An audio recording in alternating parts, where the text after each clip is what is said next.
25শে December যেখানে সবাই যিশু খ্রিস্টের জন্মদিন পালন করে হো হো হো সান্টা ক্লজকে পালন করে, সেখানে এই ছোট ছোট বাচ্চারা কীর্তন করছে, ভজন করছে। ভিডিওটা দেখুন একবার।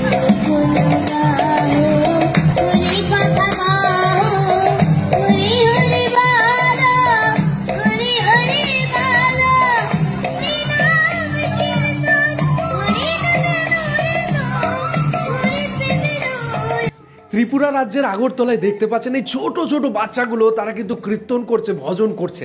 কারণ তাদের মধ্যে শিক্ষা এটুকু আছে যে নিজের ধর্ম সবার আগে, পর ধর্মকে গ্রহণ করলে কি হয় সেটা মাইকেল মধুসূদন দত্ত বুঝতে পেরেছিলেন। যতদিন পর্যন্ত তিনি মধুসূদন ছিলেন, তারপরে যখন মাইকেলটা লেগে গেল, তার জীবনে কত কষ্ট এলো, দুঃখ এলো, সেটা কিন্তু উনি বুঝে গিয়েছেন। তাছাড়াও ভগবান শ্রীকৃষ্ণ এটা বারবার বলে দিয়েছেন যে পর ধর্ম যদি কেউ গ্রহণ করে তার জীবনে কি কষ্ট আসে সেটা বারবার সেই মানুষটা কিন্তু বুঝে যাবে। কিন্তু এটা আমাদের জীবনের লজ্জা যে বাংলায় মহাপ্রভুর জন্ম হয়েছে, সেই বাংলার মহাপ্রভুর জন্ম তারিখ যদি আপনাকে জিজ্ঞাসা করা হয় আপনি কিন্তু জানবেন না। কিন্তু প্রতিটা বছর 25শে ডিসেম্বর যে যিশু খ্রিস্টের জন্ম সেটা কিন্তু আপনি জানেন। ভগবান শ্রীকৃষ্ণের জন্ম যদি আপনাকে জানানো হয় আপনি কিন্তু বলতে পারবেন না। আবার ভগবান রামচন্দ্রের জন্ম কবে সেটাও যদি আপনাকে জিজ্ঞাসা করা হয় সেটাও আপনি বলতে পারবেন না, কারণ আপনারা জানেনই না। কিন্তু ঘটা করে আমি এবং আপনারা কিন্তু যিশু পুজোটা ঠিক করে ফেলি 25শে ডিসেম্বর, এবং পার্ক স্ট্রিট তো একটা যিশু পীঠ হয়ে উঠেছে। সত্যি কথা বলতে গেলে যেই জায়গায় চৈতন্য মহাপ্রভুর জন্ম হয়েছে সেই জায়গায় প্রতিটা বছর যিশু পুজোটা আমরা ঠিকঠাক করে ফেলি, কিন্তু চৈতন্য মহাপ্রভুর জন্ম তারিখটা আমরা কেউ জানি না। নিত্যানন্দ মহাপ্রভুর জন্ম তারিখটা কেউ জানি না। সোশ্যাল মিডিয়া খুঁজতে হবে কিংবা আবার ইন্টারনেটের মধ্যে দিয়ে গুগল টুগুল খুঁজতে হবে, তাও পাবেন নাকি ঠিক নেই, কারণ আমরা জানিই না, আমরা জানার কোনো দরকারই নেই।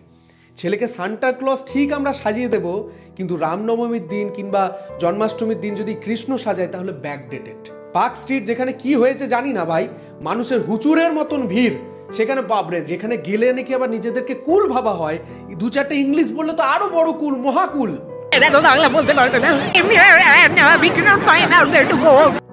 সেই মানুষরাই আবার অন্য সময় যখন জন্মাষ্টমী কোনো বাচ্চারা যারা শিক্ষিত, সেই বাচ্চাদেরকে যদি রাম সাজানো হয়, কৃষ্ণ সাজানো হয়, তখন আবার তাদের বলবে আনকালচার, গাইয়া ভূত, এই বলে তারা কমেন্ট করে।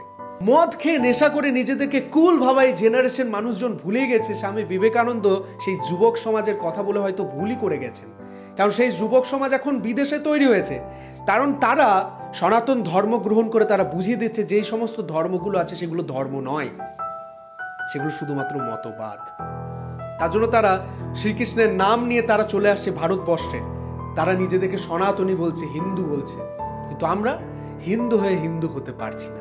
বড়দিনে একটু কেক যদি না কাটি তাহলে বড়দিনটা হলো? একটু যিশু খ্রিস্টের নাম যদি না করি তাহলে এই 25শে ডিসেম্বরটা চলবে?